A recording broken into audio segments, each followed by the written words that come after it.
distant skies, firefight calls. The stakes are high, turn the flame, heroes and spies. Control fire, where strategy lies. Hear the tales, fierce and deep. Victors roar, defeated weep. We blaze a way, we don't hold back. Control fire, ready to attack. Hello and welcome to Controlled Fire Episode 6, our Mazon Labs Faction review. I'm Luke and I'm joined by Mike. Hello, how are we? And Sam. Hello. And this time we're getting stuck into a deep dive into the Mazon Labs Faction. Before we get going, how about some From the Forge? Mike, what have you been up to? Well, again, I've not been doing much in the way of hobbying, but I think I've started to settle down on a paint scheme that I want to do for the Night Stalkers. But what I have done recently, as mentioned in the last podcast, is I have run the firefight competition for SpringCon, which was a lot of fun in there. And Sam over here paid me lots of money and was able to win that. That's exactly how it happened. And actually did win with his Mazon Labs, which is one of the reasons why we are looking at this particular faction here today, which was fantastic. At that event, Mike, did someone win a snazzy new t-shirt? Yes, someone did win a snazzy new t-shirt with the Control Fire t-shirt with the Control Fire logos that we have now. And there were three of us already wearing our snazzy Controlled Fire t-shirts at that event. Height of fashion. And everyone was so jealous that we gave one out as a prize. Yes. Excellent. No, and it was a really, really fun event. So thank you very much, Mike, for running it. I had an absolute blast taking the Mazon Labs onto the table and facing off some excellent and very, very tough games. In terms of what's on my hobby table at the moment, oh man, I kind of slid further down this slope. So you'll recall a few episodes ago I was saying, well, I mean, I've already got a Plague army, and with this Dreadball stuff, if I just pick up a couple of boxes of GCPS, I've got a Mazon Labs army. And of course, took that to SpringCon and it was great. Now I'm looking at it and going, you know what, if I just got a few more boxes of GCPS, I'd have a GCPS army. So right now I am painting up a lot of GCPS Marines. I'm not too far away from being able to field GCPS, which is not at all where I had planned on going with this. It's just been a slow descent into madness in order to start playing GCPS. But that's on the hobby table at the moment. Well, now you've got me scared, Sam, because I've got Plague ready to go soon, and with all the vehicles, I thought, well, why don't I do the vehicles as if they've just been stolen from Mazon Labs, and have the Plague bits as magnetized that can just snap on, so then I can just get a few boxes of GCPS, and suddenly I've got Mazon. But now I'm terrified that the next step involves a whole lot more GCPS, so maybe I'll put that one on the back burner, because I don't think I want to come off the back of what I'm doing now and go into another Horde paint job, because right now I'm finally painting my rats. And in fact, since we recorded last, I have painted around about 1,250 points worth. And when I finish the 30 crawlers that I'm finishing right now, I'll have a full 1,500 point. That's awesome. That's a lot of rats. That's a heck of a lot of rats. I do have a pretty quick paint scheme that actually turns out quite effective to look at, as long as you don't get too close. But you know, all the colours are there, and I've got cool glowy bits. So I've actually been enjoying the process of doing it. I'm just now at that grindy end where I'm like, okay, I'm over rats. And I guess you've done all the fun stuff already, and now it's just the last. Yeah, you have to keep doing the fun bits to keep yourself motivated. Yeah. And when you look at something that's like one model and it's worth 140 points, you're like, yeah, I can do this one thing and get so much more of my army done. And then you're like, how many points are these crawlers? Why am I doing this to myself? I was just saying, I did forget also, just to follow on from the last podcast and the community building things, I actually did run a Dead Zone Day, another one at a local club, and we got about 18 to 20 players, and a good 4, 5, 6, about 8 to those were brand new to the game too. So, and some of those people are also inquiring about Firefight as well, just to keep rolling on those and keep the momentum going. So just to go on there, if you spend a bit of time and you can get people from Dead Zone into Firefight. That's excellent. And just speaking of that episode, actually, I was surprised about the reception from the community. I've spoken to a lot of people, and I didn't, those sorts of things, they feel kind of niche. I didn't know how it would be received, but a lot of people have given extremely positive feedback on that episode in particular. So that's great.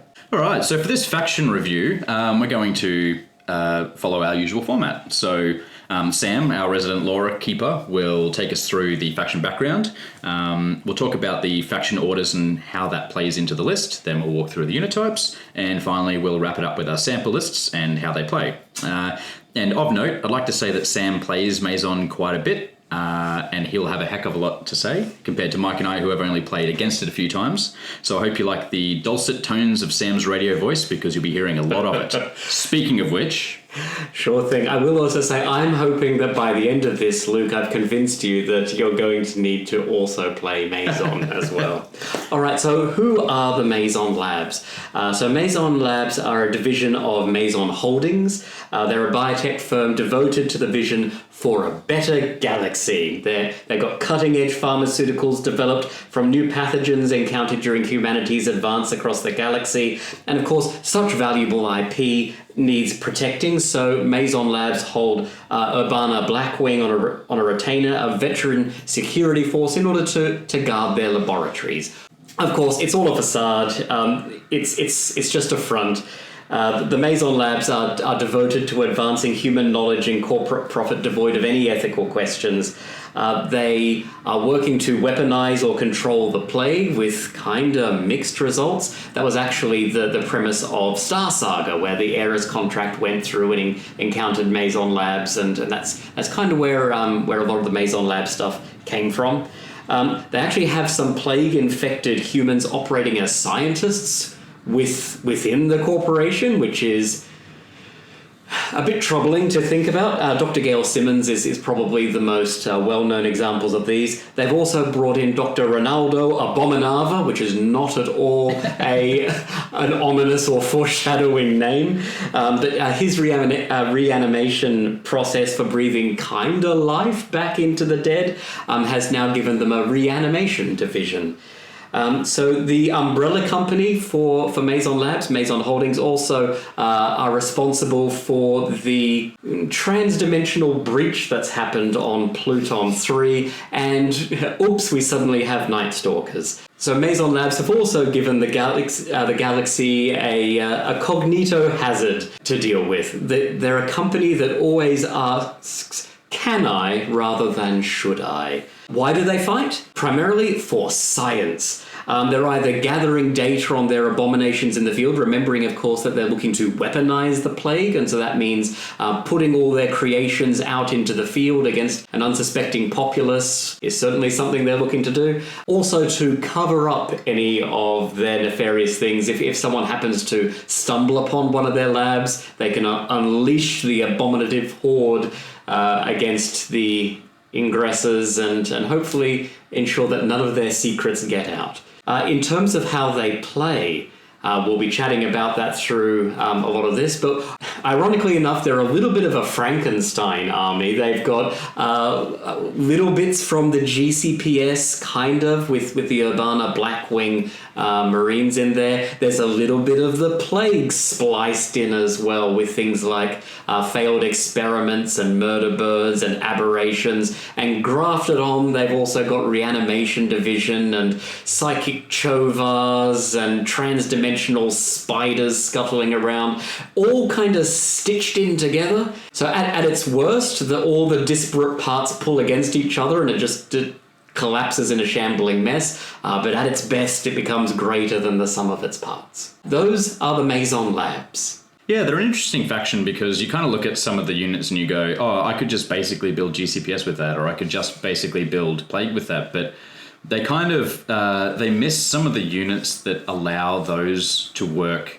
so like ghouls are a prime example of something that you kind of need in most of your playlists, and they just don't exist here.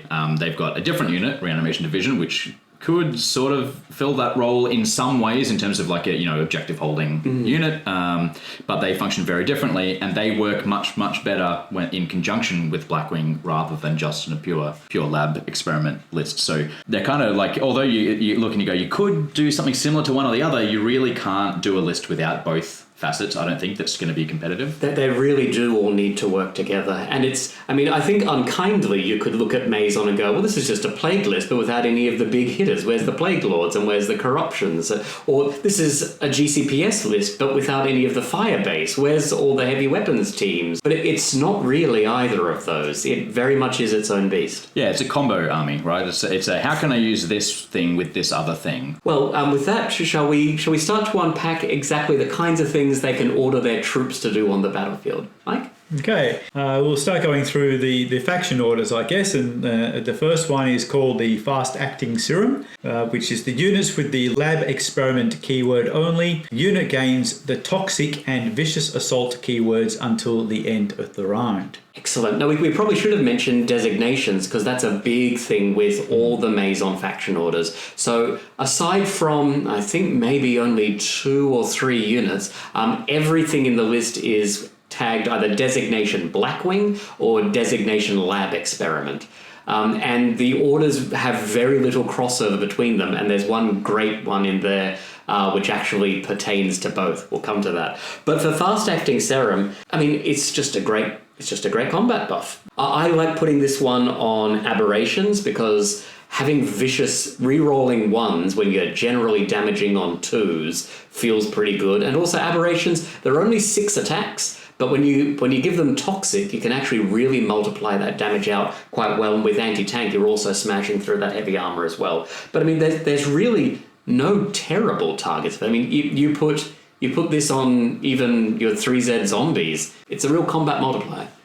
Yeah, I mean, I think this is one of the reasons why you would give Reanimation Division the advanced training upgrade, because whether you're bundling, 6 of them, well, 5 of them in that case with a drone into a mule and throwing them up the field, or just sort of running them off into the distance, being able to use Fast Acting Serum is that real sort of boon to them, but they need either a commander nearby or the drone for advanced training. We'll certainly come to the drones. It's not something I use, but I can certainly see the argument for it. And, so with this order, the Vicious is nice, but it's the Toxic that's brutal, right? Yeah. Like, Vicious is always good, but Toxic is where it's at. Well, I mean, Toxic, I think we may have chatted about before, or maybe we were chatting about it offline. It's like a better Devastating a lot of the times. It's like if Devastating D2 is you toss a coin and maybe do an extra wound. Toxic is on a 6+, so 1 less, you do an extra wound, but it works against non-multi-wound models. So you can actually really just rip through your single wound models with Toxic, as well as the multi-wound ones as well. It's a better Devastating. I do think I forgot to mention then that is actually worth a single command point for that particular order. So, as we mentioned, it works well on just about anything. You can even throw it... So throw it on anything there and away any lab experiment, yeah. Yeah, any lab experiment, yes. Yep. Okay, ready for the next one? Absolutely. Okay, activate neuro chips, which is also a single point. Units with the lab experiment keyword only. The unit adds 6 inches to any advance or sprint action during their activation. It's so good. I mean, often it's the threat of it, and it is one of the things that people will ask is... That aberration, I keep on picking on them, but people do fear them. That aberration, how far really can it charge? I was like, well, I mean, it's 612, but if I activate neurochips, that's charging at you 18 inches, or those Crastivora are charging 21 inches. It's such a long reach. Even getting one of those zombie hordes or reanimation divisions just very swiftly across the table. The only downside to this order is you can only trigger it once.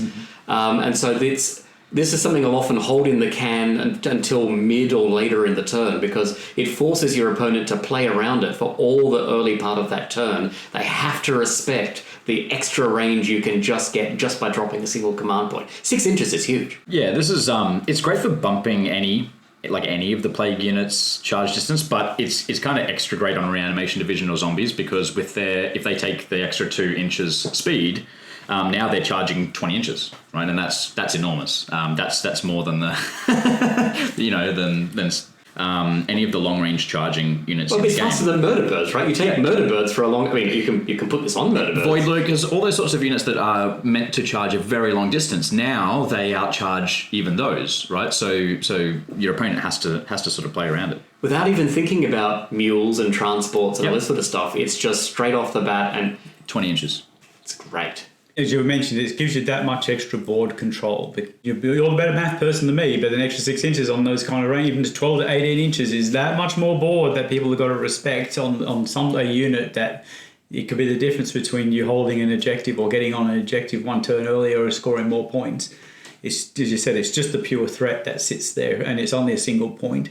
It's also faster for the Plague type units than Plague can do, and that's one of the things that Mazon does a bit better than Plague.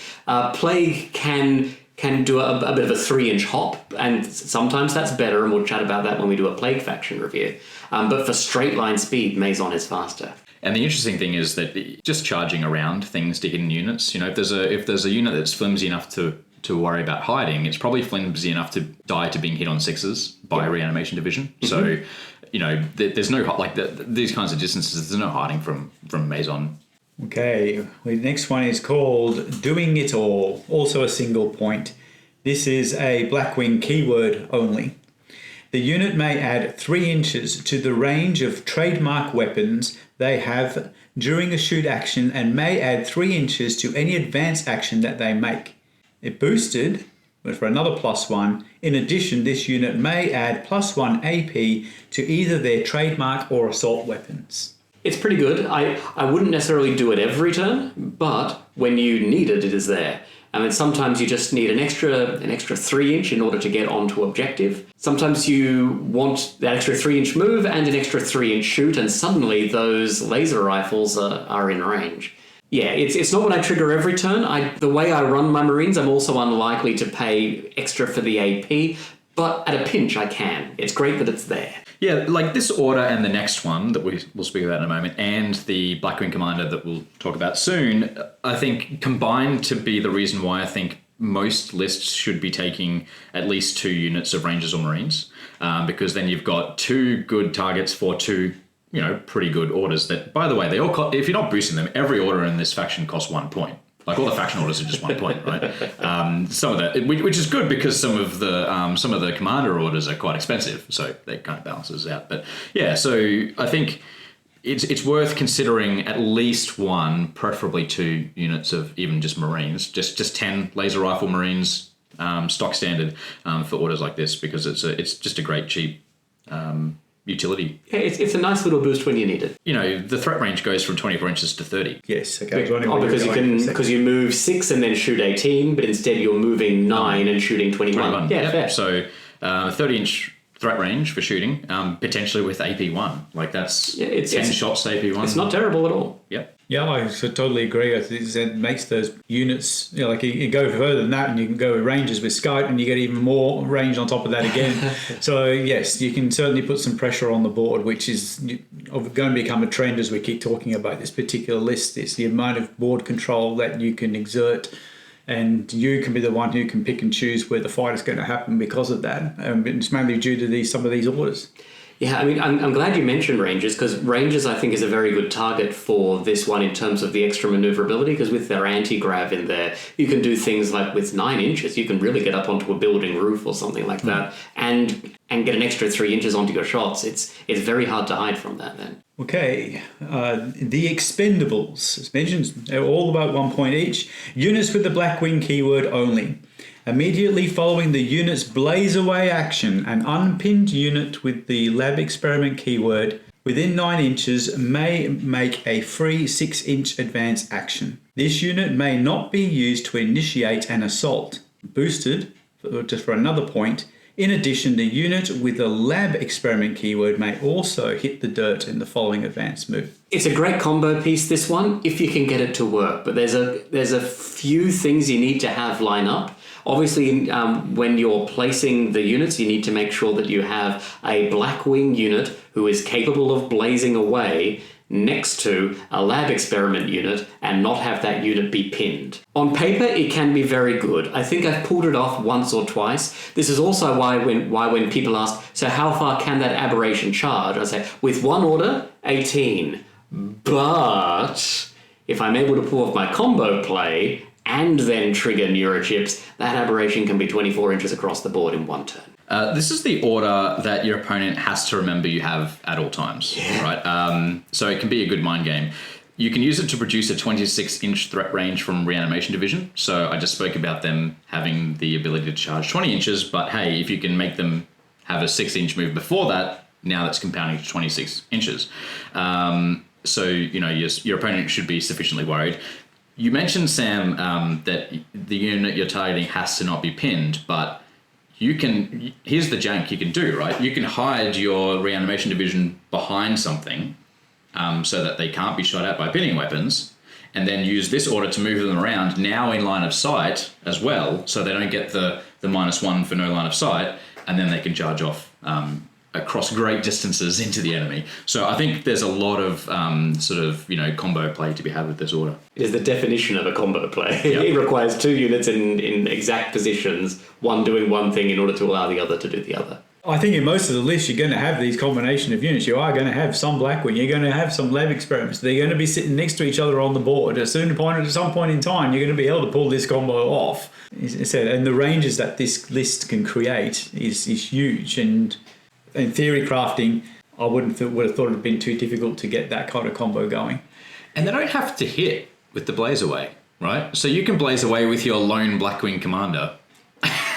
If he had a Blaze Away weapon. He does. Yeah, he's got one. Sorry, his Marines can. So you could have like right. 1 or 2 Marines, but they can Blaze Away. Absolutely. Or I think the monocycles potentially trademark. Okay, so the cheese is starting to flow already in this podcast, and these boys haven't even got to their list yet. But anyway, we move on. We move on to the best that money can buy. Units with the Blackwing keyword only. The units can add 6 inches to the range of trademark weapons during a shoot, steady aim, or blaze away action.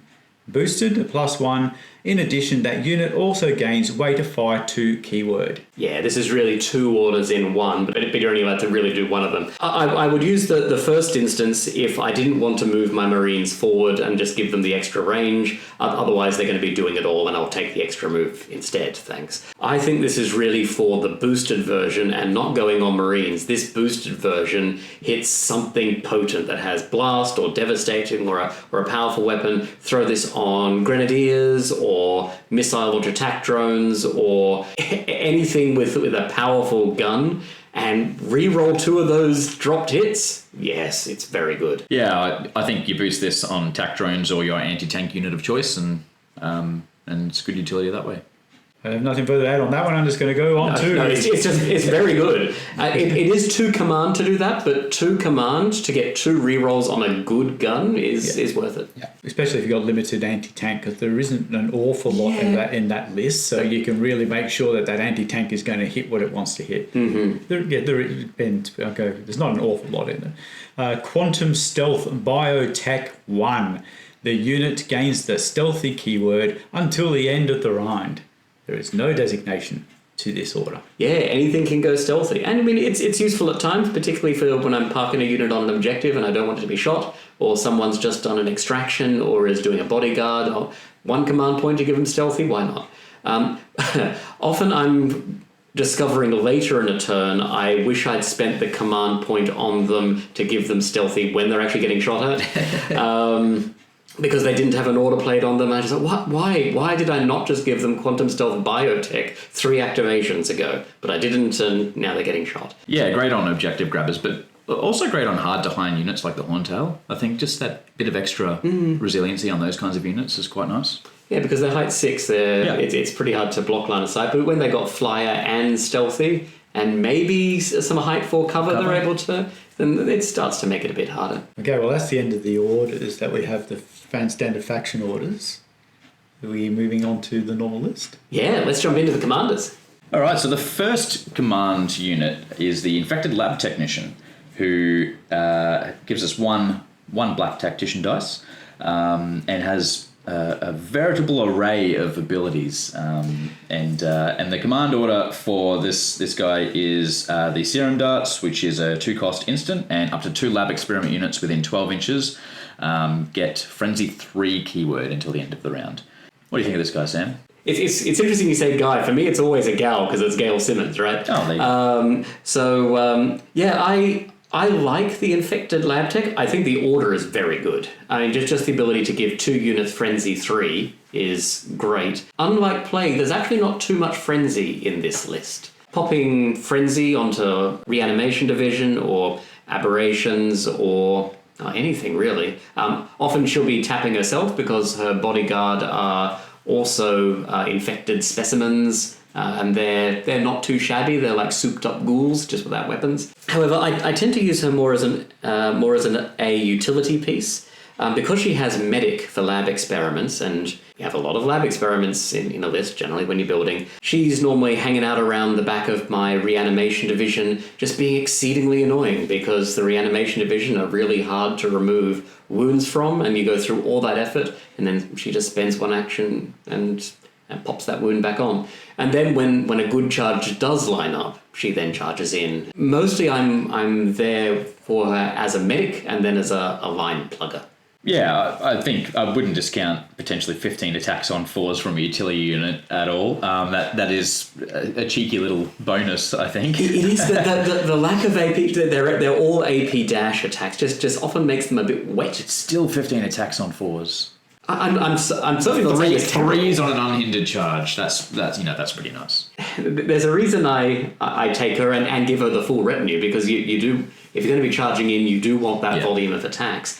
It's just often you are wishing you had AP, because if you are giving her serum darts, she's also not able to benefit from fast acting serum or any of the other combat boosters. She's only able to benefit from one. The other thing that's on her is Invigorated. Invigorated is not a terribly common rule, so I might just quickly explain it. You can choose to invigorate the unit at the start of their activation. They then get an extra 3 inches on their advanced moves or Frenzy 1. Then at the end of that activation, roll a die, and I think it's on a 5+, they take a wound. I could see that being useful on her if she had regeneration, but she's one of the few Plague units which doesn't have regeneration. Instead, she's got Resilient 2. Because I'm not able to heal that wound back, and they're kind of valuable. Also, because she has a medic lab experiment, she's not able to heal herself. Medic is only able to heal troops and specialists. It would have to be medic self for her to be able to heal her own unit. And it's interesting because there's actually 2 medics in the Mazon command, neither of them able to heal themselves. She does have Resilient 2. I would love to have seen that Resilient 2 go away, because that seems much more like a reanimation division thing, and for her to get regeneration like the rest of the Plague. Yeah, interesting thoughts. I like the medic too, but I think you have to be pretty all in on the lab experiments to bother spending the points on that. Just because without enough targets, positionally maybe it's irrelevant a lot of the time. You say positionally, she's fast. She is advanced 9. She gets where she needs to be and then has a medic range of 9. If I need to put a wound back on a lab experiment somewhere, I've got an 18-inch heal range. Yeah, that's a good point. Plus you can do the tricky little things with extending your medic ranges. We know that medic is a keyword conferred to the whole unit. That means you can measure your medic range from any of the models in that unit, meaning I can move her 9 inches and then extend the range of the medic by putting either of her retinue further forward. Hot medic tip.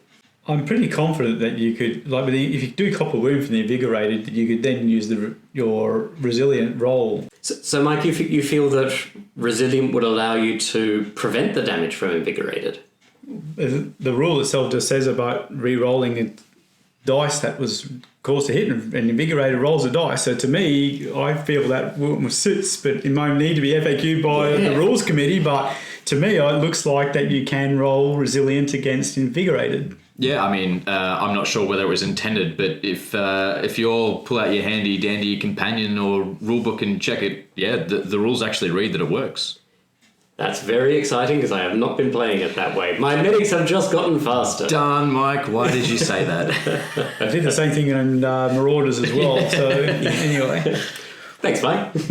Look, I guess my list is actually probably is full of lab experiments, but to me, I think it's at a movement 9 and 12-inch range and get 2 units. The only thing about it is you need to plan in advance on who you're going to give those 2 units Frenzy to, because you also have your other dice to be able to give a unit to. So you've got to move this one before you're moving other pieces, and you can only activate 2 times in a row, so something's going to be sitting there with frenzy on it for an extra turn that you're going to have to, which probably becomes target number 1 for the opposition to eliminate before it gets a chance to use its frenzy. So moving on to the Blackwing Commander, this guy gives you an orange command dice, and he gives you a 3-cost order. And this order lets 2 units with laser rifles or carbines take a shoot action at -1 to shoot. I think this guy is pretty good, and I struggle to not put him in a list, and for one reason only, and that's the orange command die that he gives. I think his order's very situational, potentially too costly to bother with in a lot of cases, and hard to pull off. So maybe you won't use it too much, but an orange command die on a commander that gives command bubble and inspiring is kind of too good to pass up. Yeah, I very much agree. I've really been on a journey with this character. Originally, I took him just like you would for the orange die, and gave him just a couple of buddies, and they walked around, and he put his bubble down, and it was okay. But I was really starting to eye him off to be replaced by the Canis, which we'll chat on a little later. But then I noticed that he can take containment troopers as his bodyguard. That really opened things up, because suddenly he's walking around, he gets 2 shots himself. He has 4 friends, all of them with 2 shots and knockback. It's actually not a bad little close range fire piece. He doesn't then have the small unit, but they bump him up to defense 6 because you pick the higher of the armor value. So suddenly he's no longer defense 5 walking around. It's basically the same as a containment trooper squad, but with an orange die and a command bubble and inspiring. I agree with the order though. It's for 3, I'd wanted to do a whole lot more than get the weakest weapons in my army to shoot at -1. Yeah, it could be helpful to, strip shields or against horde armies that are throwing bodies at you, but it is very situational. It's generally going to be 6s because it's going to be off your Marines. Say they're in cover, it's suddenly 7s. Am I spending 3 valuable command in order to toss two units worth of shooting? No. I mean, I've tried the order a couple of times. It's always underperformed. You can't see, but I've been shaking my head vigorously. The whole thing to take this, 75 points for an orange dice to me seems pretty damn good. I think that target acquisition is probably pointed at least 1 point too many in there to become useful. So you got to roll pretty damn well on its own dice, which is the reason why you're taking this guy to try and pull that order off in the first place. That'd be the only reason I would take him is to get that orange dice. I wouldn't be, and I'd be in dire straits, I think, if I had to pull that order off. And if you're in dire straits, because the order diminishes in effectiveness the further on the game goes and you take casualties. The next command unit is the Cyborg Prime. This gives 1 black command die and has the order More Machine Than Man, which is an instant for 2, and it gives itself and another cyborg unit, so Reanimation Division, the ability to replace Resilient with heavy armor. And I'll take a step back on this one and let Sam take the driver's seat because, spoiler alert, I think it's hot garbage and I would never take it. Yeah, no, I think he's a bit meh. Some of it is the interplay with Medic. As we've already mentioned, Medic doesn't affect command units, and one of the great things about Reanimation Division in the troop slot is that you can bring him back with Medic. But you can't. He in some ways downgrades the Reanimation Division unit that you park him with, because they can no longer be healed and they can't benefit from a resilient bump from being within the Medic bubble. And that trade-off is for the worst command die and an order that's almost never great. No, I mean, and I think the order could have been a lot better. Obviously, losing Resilient in order to gain heavy armor. In order for heavy armor to be better, you need to be copping more than 3 damage coming through, because Resilient is going to be re-rolling you 2 anyway, and often 3 because you'll be in range of a medic. If the AP is relatively low, then Resilient is going to be equal to or better than heavy armor anyway, because if it's AP dash, you're forcing a reroll and they'll need 6s. Heavy armor is forcing a reroll and they'll need 5s. Heavy armor can be negated by anti-tank, and resilient can be negated by AP3. So they're negated by different things, but often they're on the same thing. Yeah, things that are high AP often are also carrying anti-tank. Yokozuna's AP2 anti-tank. You'd prefer the resilient. If this were this unit and another cyborg unit gains construct and heavy armor, I'd be taking it, because that's a way to shed pin. Construct would have been great, yeah. Yeah, and makes great thematic sense, because they're now more machine than man. They're now constructs. Yep. And comes with all the downsides of constructs. They can no longer benefit from medic. They can no longer hit the dirt if that was something you're looking to do. But they can also shed a pin and then charge in. I think that'd be a much more interesting choice. Its order as it is just meh. He just doesn't add enough. He actually, like I said, kind of downgrades the unit he's in because you can do less with it. I think me a straight swap for construct. Even just change the rule and puts construct in instead, gives him construct instead. Because you said it gets rid of a particular weakness of that unit. The heavy armor is a bit of a wash. You're going to lose resilience and heavy armor the same pretty much. And I guarantee you as a Forge Father player that if you've got heavy armor, every anti-tank weapon is going to be pointing at the unit with heavy armor anyway, and it's not going to make any difference. So I think, as you said, flavor-wise, construct would work really well, and that would give you a reason, because then you can get rid of pinning or stop pinning from happening. I mean, I have had the heavy armor come in handy in one game where I would have been overwhelmed by the amount of Shadow Hands attacks that managed to slip through. It would have gone straight through my Resilient. They managed to bounce off heavy armor. But no, just no. It just doesn't bring enough for the slot. There are better things. Mm-hmm. So to bring us back to a more positive note, Head Scientist gives 2 black die, Medic Regeneration, and the Order Expert Surgeon for 2, which up to 2 lab experiment units within 6 inches may each recover 1 hit point. Tasty. It is excellent, and I will generally fire this every turn. Note that unlike Medic, this can affect things beyond troops and specialists, so this is how you can heal back things from your infected lab techs. Also, your aberrations and crastivores can also be healed with Expert Surgeon as well. It's a bit of a short range, but honestly, the look on people's faces when they've just unleashed absolute hell on your reanimation division, like multiple units shooting and just pounding them, trying to get through your Armor 6 Resilient 2, and they manage to drop 2 models, and then this guy walks forward and goes, Action, Medic, Command, Expert Surgeon, and brings them both back. Oh, it just warms my heart to see. Yeah, I think if you've got more than a couple of lab experiments, you probably want this commander.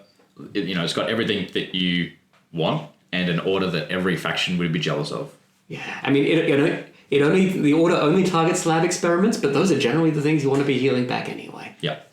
Yeah, I mean, and of course he has a laser cutter and all that sort of stuff, which is fine if it gets in close. It generally doesn't matter. I'm spending his actions to medic. For me, we talk about 75 points for the Blackwing Commander for an orange dice. This one's 2 black for 90 points. And you get very inspiring as well, and a much better order to go with it, especially if you've got lab experiments. In comparison, it's a bargain. Yeah, and 2 black is better than orange, generally. All right, shall we look at the last one? The final commander is the Blackwing Canis Command Vehicle. You may only take 1 of these in your army, and it comes with a green die. It's basically a mule outfitted with some extra stuff, which has Headstrong, which is very interesting, very inspiring. Evade wheeled vehicle, and has the command order targeting disruptors for 2. All friendly Blackwing non-vehicle units within 6 inches gain +1 armor. It's the reason I'm considering not taking the Blackwing Commander anymore. This is very solid. I mean, getting a green command die, excellent. The aura is small with only 6 inches, but a bit bigger than you think because it is on a vehicle chassis. And if it were any bigger, I think it'd be busted because increasing the armor of a lot of units is going to be well worth more than 2. I mean, this takes tac drones up to 7, it takes containment troopers up to 7, and even just your regular Marines and Rangers at armor 6 is nothing to sneeze at. So, yeah, and also Shoot 4 just demands a laser cannon upgrade. Yeah, this is a must-take in all the lists that I write for Mazon for 2 reasons. One is it's a great way to get good quality AT shots outside of the support slot. Yeah. Which a lot of lists struggle with, except the ones that can do, units like this. And shooting on 4s, AP3, it's quite a good anti-tank weapon. And the second is, his order's really good if you have enough Blackwing, and in particular, as you said, making tac drones armor 7 is, armor 7 3 wounds is quite resilient. For me, the only thing is very quickly on here is I just don't. It's similar to the cyborg unit where the order seems to be misnamed. Like it said, targeting disruptors, but then gives bonus armor. It doesn't compute in my head. I would have thought stealth with the description like that description, giving it to all Blackwing units, and I can sort of see that. But that's the only thing I have. It. Otherwise, yes, I can certainly see it. 110 points for a mule chassis, well, slightly better than a mule chassis. A bit of a concern, but still, you do get that green dice. Yeah, I can understand why it isn't stealth, because you've already got quantum stealth biotech and all your rangers start with stealthy, and so it actually have a much more limited use. I think the armor is the right call, but I can understand where you're coming from. Well, I mean, it's actually got armor 7 and 6 hit points, so significantly more resilient than a regular mule. Mm-hmm. All right, well, let's jump into the troops. So we might first of all break down all the lab experiment troops, and then we'll jump into the Blackwing. So we'll start off with the failed experiment zombies. I'm sure we've all shot at a lot of these, but what are your thoughts on facing failed experiments?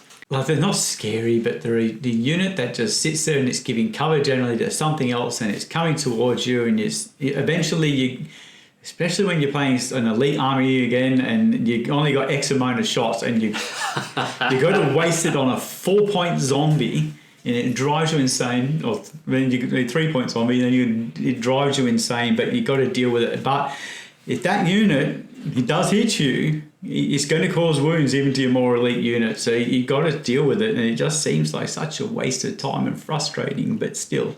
Yes, for the points, for like 20 of them for 100 points, it's 100. There's 20. Cheaper. It's 75 points for 20. I'm thinking with all the drones that you could attach to it to give it extra movement and everything else you can get. So if you give it everything for 100 points, 20 wounds, it's something someone's got to deal with it somewhere along the line.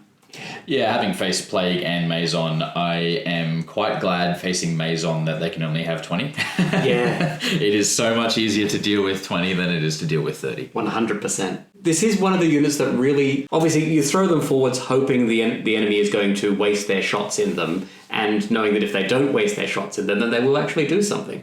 But it is also one of the units that sees a rapid diminishing in its impact as they take casualties. Well, I mean, once they drop below 10, they lose Horde.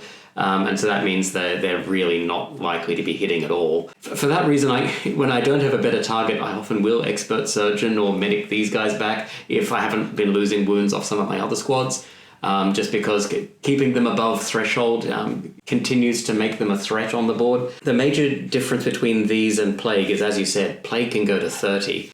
They both start with the same drop cost, and we chatted about drop cost in our list building episodes, which I think is episode 4. So do go back and listen to that if you want to know more about drop cost. But they both have the same 3 points per model to add, but Plague can take better advantage of that in that they can get an extra 10 models at that discounted cost. So Mazon overall tend to pay a little bit more per zombie, but for that, Mazon can upgrade their zombie units with drones. Security guards, which confer the handler rule, increase the threat range of zombies by 1 inch each, and zombies charging 14 inches is a little bit different to zombies charging 12. It's probably worth the 10 points there. I tend to keep mine cheap and cheerful, but it's there if needed. The other two, the biotech and the lab tech, I just can't see the use for on these. Biotech I'd love to be able to see. I think Invigorated would be great, except it only adds to advance moves, and my zombies are very seldom advancing. They are charging, or I guess if they're pinned, then it might come into it. But for 15 points, to add an extra 3 inches to an advance move, or I could pay 10 points and just add 2 inches to all moves, sure, I can stack them, but whatever. And adding Medic on giving Resilient to a unit with Armor 3, if they're re-rolling, they're probably still re-rolling that 3. They have to spend the action for the Medic as well, which is a downside. Yeah, and I mean, the zombies just never have the actions. The other option is the lab tech, which gives them inspiring and advanced training, which just seems entirely out of place. It's also 15 points, and if we think that comms arrays on Marines are 10 points for advanced training and inspiring, and even then you don't take it then. That's still probably too expensive most of the time.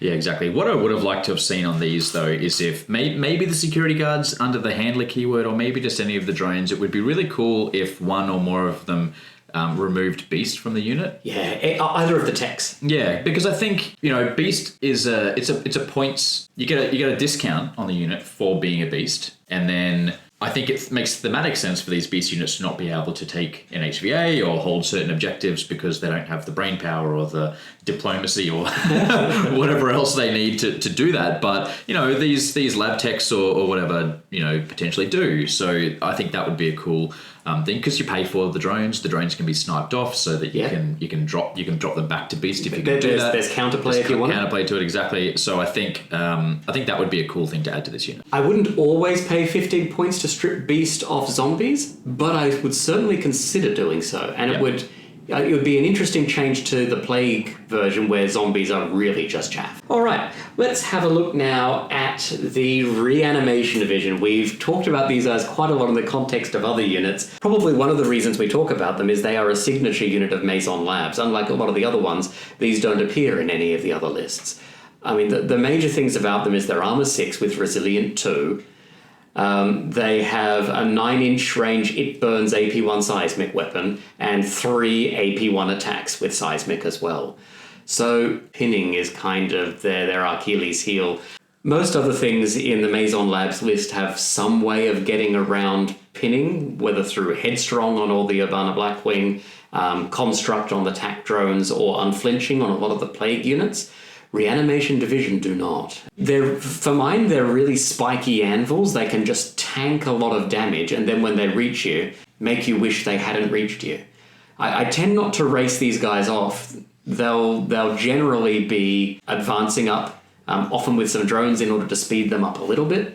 But I want to keep them near my medics so that you can just waste all your fire trying to get rid of them. Yeah, I agree with everything you've just said. I think I would almost always take the 2 security guards if they're a unit that's running on foot. Yep. Obviously, you don't want to in a mule because they take up space. But I think you want the 2 security guards, and then sometimes the lab tech to give the advanced training in particular, just so you can use orders when you're off, in the backfield.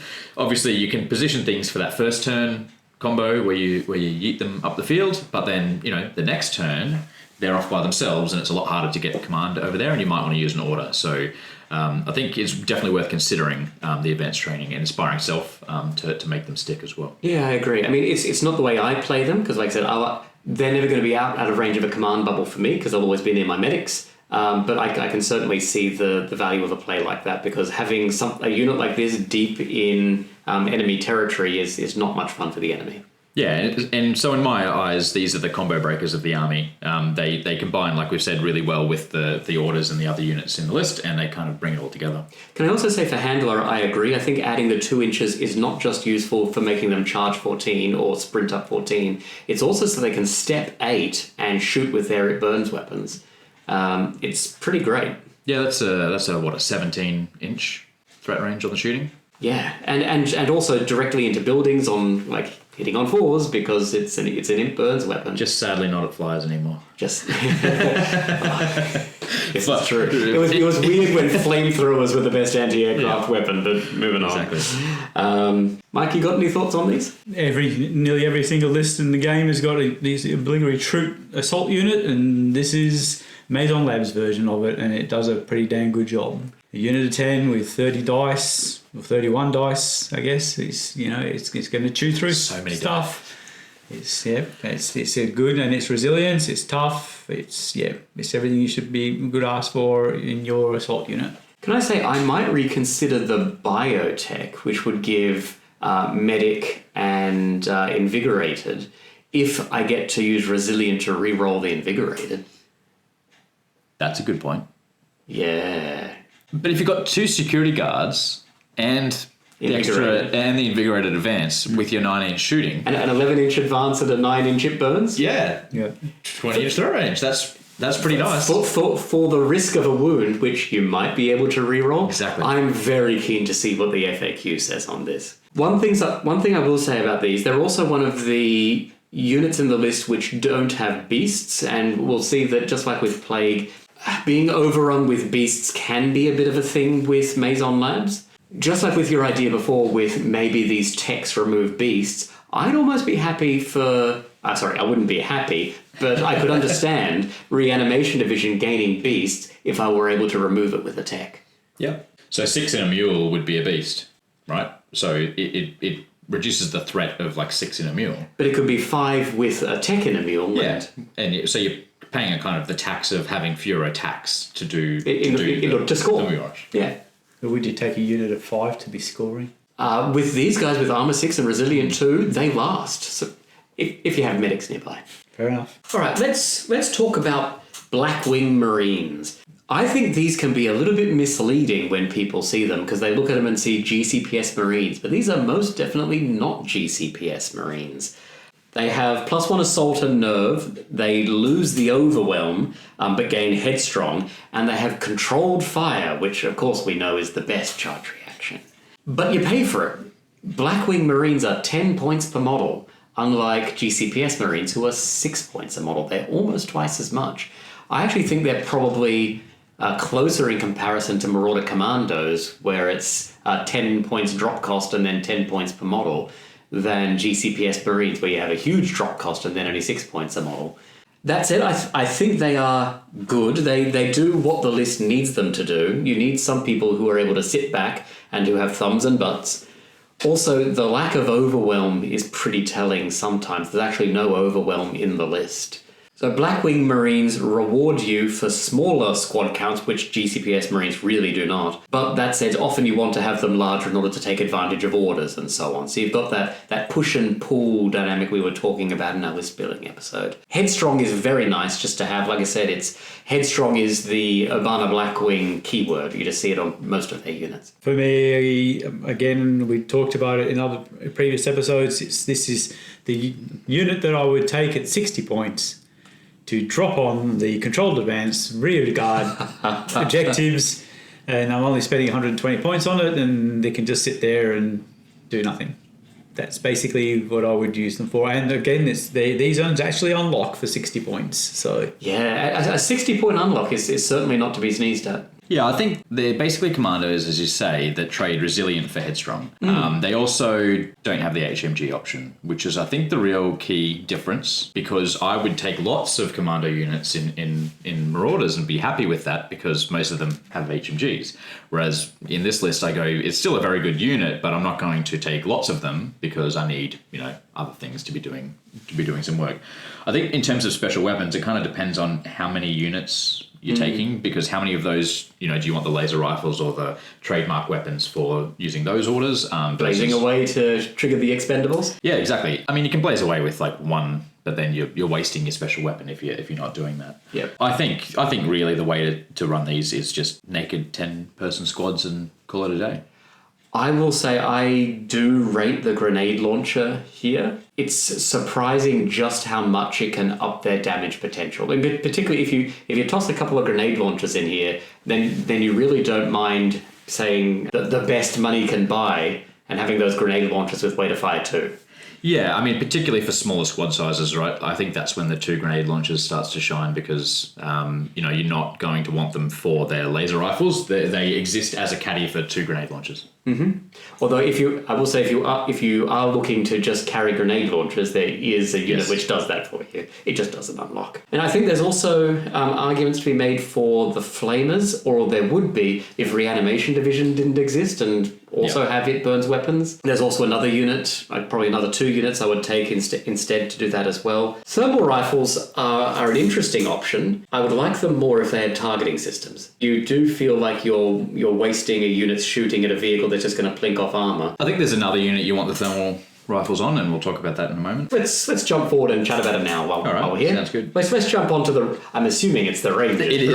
Right? So the Urbana Blackwing Rangers are taking everything about the Marines, which were more expensive than your GCPS Marines, and dialing it up again. They're an extra 6 points a model over the Marines, so paying more for what is already a semi-elite unit to gain an extra +1 shoot, +1 assault, anti-grav, scout, stealthy, and marksman on the carbines. So they become truly elite units, but they are still only armor 5 with no resilient or anything like that. You really have to know what you're doing with them and have a very solid plan. They're not just something you toss in hoping they'll do something. Despite the movement options that they've got, I think the double thermal in a mule is still a reasonable option as well, despite the fact that they have their own movement options outside of the mule, which helps deliver them to the unit, given that they are kind of squishy as well. I think if you're going to run the double thermals, you probably want these guys just because you want the 4 up to hit rather than the 5. But yeah, I mean, solid unit. It does get pricey, so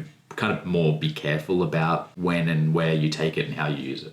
If you're running double thermal and the idea is popping out of a mule, is it worth paying all those extra points to make them rangers just to get shoot 4, or just putting 6 marines with 2 thermals in a mule? I mean, sure, it's -1 to hit, but it's a lot cheaper. Yeah, always an option. Yeah, I tend to run these guys without any special weapons because I mean they've got marksmen on their carbines, and these are my units because they have stealthy and scout.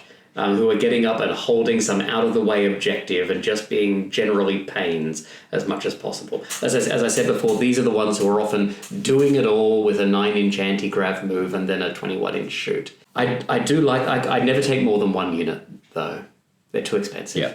For me, as I said, most of this list is extremely fast, and with scope, this allows you to get some units up the board that can give covering fire, ability to cover the fire with everything else that moves so quickly in the army. Like most of the otherwise you're chucking lots of stuff in mules. And so for me, I know you're saying the ranges are expensive, and don't get me wrong, they are, but if you're adding a cost of a 6-point unit to try and get up there in a mule, and you've got to add the mule cost in, it's really not starting to get that too far over the range. And you said you're getting all these extra benefits for the unit. No, that's fair. So that's the kind of where I look at them in there. Again, when we talk about lists, I guess I do have actually 2 units, and that's the primary role, is to be able to keep up with the rest of the lists. All right, the containment unit. So these ones are very different to their counterparts in the GCPS, the Riot Trooper. They do keep the Armor 6 and the shotguns, riot guns, however you will. They lose the extra melee attacks, they only have a single one, and they do lose defensible, which is a shame, because they substitute countercharge for controlled fire. And they gain headstrong, which is awesome. So I really do like them. Like I said, they love buildings because sometimes people will lurk right next to a building, and it's very easy to just move 6 inches, step into the building, and then suddenly you're firing knockback range shotguns straight into a unit that was not suspecting it, and then getting a free Overwatch for defensible. Yep. And they can charge you if they like, and they can eat a shotgun volley. It's great. I will say I don't necessarily always run them as containment units. Sometimes I'll use them as containment troopers for the Blackwing Commander. They're good. The only downside to them probably is none of the orders really line up with them that well. Their shotguns are not trademark. But on their own, they're great. Yeah, I really like them in a mule. Yes. And they're a cheap unlock. Yes, I'd say probably take 1 in most lists. Even if you're not running them in a mule, which I think you should take mules anyway because the pinning and the mobility is great. But even if you're not, like you said, they can run up, jump into a building or something, and hold a 6-inch bubble around that building pretty effectively. Just dirt cheap, and can put shotguns in people's faces. Yeah. I was going to say that using Enforcer Defenders, I was actually quite surprised at how often and how well shotguns actually do work. And that they got them on, and so sure. Yeah, you don't always end up within 6 inches to get the knockback, but when you do love it. Yeah, the shotguns are why I've been considering ripping the arms off my skyscrapers because they've got advanced training, right? So you can push them forward and use the order there within 6 inches to shoot on 3s. Can't miss. Very aptly named. So with the final troop unit, the ubiquitous mule. So it's the same as mules in all the other lists, except it has designation Blackwing. They're just great. They do exactly what they need to do. Take a small unit and move it quickly up the board somewhere where it needs to be, and provide a little bit of covering fire once they get it there. I'll generally just keep the autocannon on because pinning is great, and I don't want to add an extra third to the cost of my unit by sticking a laser cannon on it. Yeah, pinning every time. Take it if you've got something to caddy around, or if you have an awkward number of points left and want to be annoying, because mules are annoying. Even if there's nothing in it, just running around and be a pain. There's another unit if I have a spare 40 points, there's another unit I toss in instead for that. If you've got unlocks. If you've got unlocks, yeah. These guys know I complain about mules all the time. It's only because you wish you had some in your list. For 45 points for something that moves 12-18, that's my biggest problem is 45 points, 12-18. The thing moves as fast as any other flyer in the game, but it's wheeled. it's on the grind. Like, Wheeled is actually a downside because it means it can't go over obstacles. oh, cry me a river. If only it were tracked. 5-point upgrade for tracks. Hey, that's a great idea. We should do that. You know who has tracks in a transport? Dracars. OP. They move 612. It's faster than a normal Forge Father, I'll give it that. Well, Mark, if you like to continue in a wrathful vein, we can jump onto the specialists if you like. There's some good ones in here for you. Okay, well, I'm going to just go down the list instead of jumping backwards and forwards. We got the Blackwing Medic, which is, I guess, most the GCPS version of the medics going through, but it said it's got the headstrong, and it obviously the medic rule only works on the actual Blackwings only. And that is why he is garbage. Yeah. What else is there to say? I mean, go ahead. Yeah, I mean, like, so Blackwing only, so you're like, cool, my tac drones, but no, they're construct. So, you know, between your tac drones, your vehicles that you're probably taking in all of your lab experiments, there's not that many targets left for this. It's Marines and maybe the commander. Your Rangers are up the board. Containment troopers, maybe, but no. It's possible that there's targets, but, you know, there's a lot of ifs. Yeah, and the other problem is you're just not stuck for medic in Mazon. I mean, if you just want medic anyone, then just take a chief scientist. Then you can medic anyone you like and expert surgeon while you're it's there. the same unlock, and you get all the other benefits as well. Yeah, 100%. And the other downside to him, I think, compared to the GCPS counterpart, I mean, aside from the fact the GCPS one works on most of the list, his bodyguard costs 10 points a model because they're Blackwing Marines, whereas the GCPS medic only has to pay 6 points per model for his bodyguard. Do you want to be paying 10 points a model to guard someone who only guards like an eighth of your army? No, he's just not good, sadly. Okay, Blackwing Veteran Monocycles, besides being a really cool model. It's awesome. Oh, and with my special promo unit leader in there now, the Carmack. Yeah, Matt, our friend Matt from the Kings of War RC has his own zesty little model. It's excellent. I'm painting it up now. It's most like most of the other ones, except obviously not like the Enforcer one, which have sniper rifles, but you would entertain them in Enforcers. I'm not sure I would take them in here. Ooh, I do. Ooh. You would? See, here's the thing. I think it's terrible in the other lists it's in, but it works really well in this list. Okay. Because he's stuck for thumbs and butts. Yeah, exactly. I actually wrote down, I think this is potentially overlooked how good this unit is for 40 points, and I think that's kind of proven the point. Here's why. Okay. It's 4 wounds. For a unit of just the 2, it's 4 wounds and unit strength 2 for 40 points. That's pretty good. It's speed 12, 18. You can hide it and jump out early game to gain an objective and gain the lead, because in this game it's harder to chase down a lead than it is to gain it. Right? Mm-hmm. Beasts are very prevalent in Mazon, and this unit can quickly jump on a point after the melee beasts have cleared it off. And it's got Scout, which means you've got a lot of utility about sort of where you can place it to fulfill those strategies that you've got to do. An 18-inch Scout. 18-inch, yeah. Just put it up and hide it somewhere that's tucked away and ready to move out and do something later. But just, you know, the ability to charge out all these beast units and sort of progress your board control forward and then duck in behind it to claim an objective with the monocycles is a really good strategy. Absolutely. For 40 points. For 40 points. It's an absolute steal. It's absolutely true what you say. I mean, often your beasts will be there just as a denial wing rather than a contesting wing, as in, I'm going to be contesting over here, but here's my denial one. Those are the objectives you want.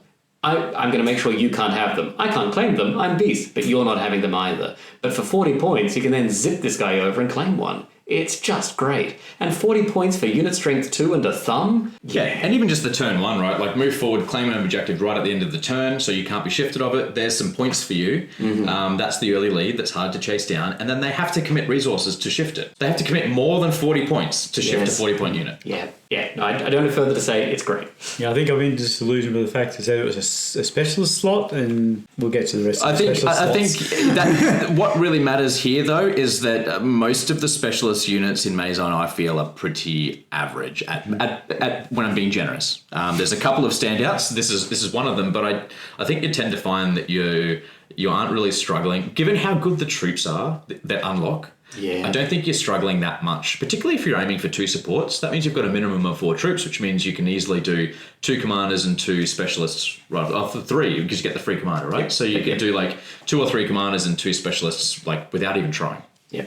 And considering you can actually get relatively cheap unlocks without too much bother in Mazon, because you're often trying to go for 3 support, you could be replete with specialists. And that's just not only that, but replete with specialist unlocks, but not having the points to spend on the bigger things because you've spent them all on your supports and your unlocking units. So you've got this weird number of points left. 1 or 2 of these is a great way to fill it. 100%. What's next? Murder birds. Yeah. All right, anyway, we're back down to earth. Yeah. I mean, you're taking them for the 18-inch charge, which, of course, can be 24 or potentially 30 if you're planning on stacking orders on them. But their damage output is pretty modest, unless you're spending even more orders in order to boost it, like your fast-acting Serum, which isn't that great on them because they already have Vicious, or HX42 Serum Darts, assuming that your lab tech's in range. I mean, they're a little bit survivable to plink damage with Stealthy and Regen, but you're hoping they're not getting shot at. They're beasts in a faction where every beast has to fight for its slot. I don't run them. I have other ways to get things where they need to be fast. You can move Reanimation Division faster than Murder Birds can fly. And they're an unlocking troop that can score. There's no need for this unit in this list. Yeah. All right. Plague Swarms. Oh yeah, let's go down a bit. So I mean, I just can't find a place for Plague Swarms. I mean, again, like I said, every beast needs to fight for its spot in this list. These are really murder birds, but slow. They've got a shorter move. They've got AP1 instead of Vicious, which kind of comes out into wash. Admittedly, they could benefit from fast-acting Serum in a way that murder birds don't. They're -1 armor and lose Stealthy for +1 hit point and nerve. But aside from that, they're just slow murder birds and beasts. They can go in a transport, but I have other things I prefer to put in a transport. Yeah, I think if you've got not many points and you're looking to fill them with something, you're better off with the monocycles. And if you've got more points, you're better off with a small unit of Reanimation Division that unlock and have all the other benefits. I don't think that there's any reason to take this unit. No, Reanimation Division have thumbs and these do not. Yep. I'll move on to the Shovar. Oh yeah, the best thing about the Chovar, for mine anyway, I mean, obviously it's cool. It's wonderful to have a psychic jellyfish floating around, scrambling people's minds. So cool factor is definitely there. It's also, again, one of the Mazon unique units as well, alongside Reanimation Division and the Crastivore. But I think for mine the best thing about him is he's unit strength 1 and not beast. He has anti-grav, so he can get where he needs to be. He has Stealthy, and so he's a little bit hard to shoot, but he can actually go in and contest objectives and shoot at 12 inches and often not be shot back at. Don't be wrong, he generally won't do much in the way of damage, although he does roll 8 dice and ignores most modifiers. You might only get 1 or 2 wounds. I do enjoy some of the psychological games of, I've now rolled to hit, I'm going to pass you these dice so you can now roll to damage your own unit. I do enjoy that bit of it. It's a bit janky with the way you need to have caused a wound in order to pin the unit, but you know, that's fine, rather than it just having pinning, but anyway. I think we've probably seen better psychic weapons now that Night Stalkers are out. Yeah. Considering this was one of the early forays into Psychic, he's fine. He's also not terribly expensive, and he's unit strength 1 with thumbs. Yeah, it's cheap enough that you're not hurting yourself too much if you want to take a psychic jellyfish. But I do, I've played against him, and I remember the first time I went, "What's he do?" I picked up the sheet, I looked at it and went, all right, I don't care. Yeah, that is the correct reaction. Yeah. If I saw a psychic jellyfish in real life, that wouldn't be my reaction. Let's just be entirely clear. But across the table, meh. Yeah, I mean, and it's also the psychic attack, because it affects nerve. It doesn't really change the damage output as much as you think it might. Most things that have reasonable armor generally tend to also have reasonable nerve. Yeah. There's really not too much in it. It does get around some defensive keywords. in that it's getting around heavy armor, for example. But also Inspiring just really shuts this down as well, because then they get to re-roll the nerve checks. Yes, but he's fine, and I take him because he's cool, and because he has thumbs. He has tentacles. That's probably what I take it from his cool, but he sort of is a good answer to be finishing off large units of things like zombies, etc., because they have terrible nerve and things like that. So they're not too bad in those cases, but again, against even Forge Fathers or Ascending Forces, it's pushing it because they nearly always have nerves of 3s. It's true, though it does get through the Forge Fathers' heavy armor. Yeah, it gets through the heavy armor, but when I've had it used against me, it's never really done a hell of a lot. No. Mm-hmm. Okay, now we're going to put a bit of a canopy on our mule and have a fully enclosed version of one. It's fine. It's actually not. The extra transport space comes at the expense of not having a pinning gun. And at the expense of a specialist slot. Specialist slot and 25 points? Yeah, I mean, when I say it's fine, it's like if I need to move 10 people, I'm not going to take a Hornet because I may as well walk. Yes. But if I want to move 10 people, I have this as an option. I think it's fine that it exists. If I need to move 10 people, I have it. Generally, I'll just find ways to move smaller numbers of people. Smaller numbers of people, or you've got legs. Well, yeah. You've got neurochips, you've got the expendables, you've got other ways to get things up the field. But it's there. It's there if you want it. It's 10 points cheaper than a Drakkar. But admittedly, the Drakkar does have heavy armor, but the mule actually moves at a reasonable pace of 915. So, a bit of a trade-off on that one, but still. We also keep on going through here. We're going to look at the Purge unit. Shall we do the Purge unit and the Grenadiers together? Because they're kind of the same kind of unit. Same thing, just different special weapons. So it is, what if they all had weapon upgrades? And sometimes that's great. I mean, the idea of having 5 flamethrowers popping out of a mule and just hosing a building, love it. Grenadiers love the upgraded version of the best money can buy, because then you're rolling 4 dice with weight of fire 2, all of them exploding into... Well, that's 5 if you give the leader the... Oh, sorry, yeah, 5 dice, re-rolling 2 of them, all exploding into Blast D4 with AP1. That's pretty tasty. They're a little bit outclassed by one of the other specialist slots in terms of damage output.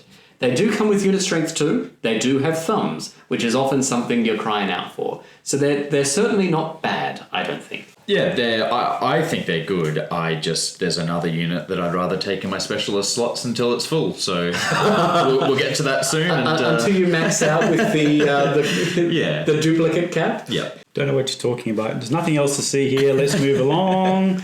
Okay, let's go on to support. No, okay.